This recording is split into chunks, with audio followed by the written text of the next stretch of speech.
Hey everyone welcome back to my mini blog. I hope आपण मैंने भलर थे। मुझे बहुत भल अच्छी सकाल टी चा पी देती चा पिला बेले टी वीडियो बनई चाटा बहुत टेस्ट था। तो मो रिएक्शन देखो केमी थी। चा पी सारिकी गाधेकी आसिकी खाई पुणी कॉलेज बाहरी पड़ी चलतु बाटर देखा देखो ये जूली जे कि मो पिला बेलर सांग आम सैकेलिंग करके जाऊँ तो सेटा भी सर्ट नहीं जाइली। देन कॉलेज रे रिएडमिशन था रिएडमिशन सारिकी आ वीडियो कर पार नी तो साइकेल स्टैंड रे टी सर्ट नहीं जाइली। देन टी सर्ट नहीं जाइली तो आम टे स्टाइल मार देती कैमेरा आगे ये जूली आ मु दीज स्टाइल मार देलु।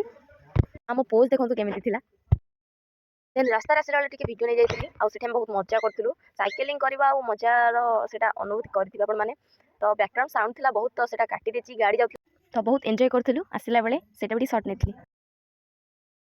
आज सूर्यदेवता रागी जाए प्रचंड वर्षा करती ना वर्षा नहीं खरा कॉलेज आसला बेले हाल लगे फ्रेश हो जाती खाई रेस्ट नहीं कि कथा देन आउ इवनिंग रे वीडियो कर like comment share subscribe sure करेंगे। तो रही जय जगन्नाथ।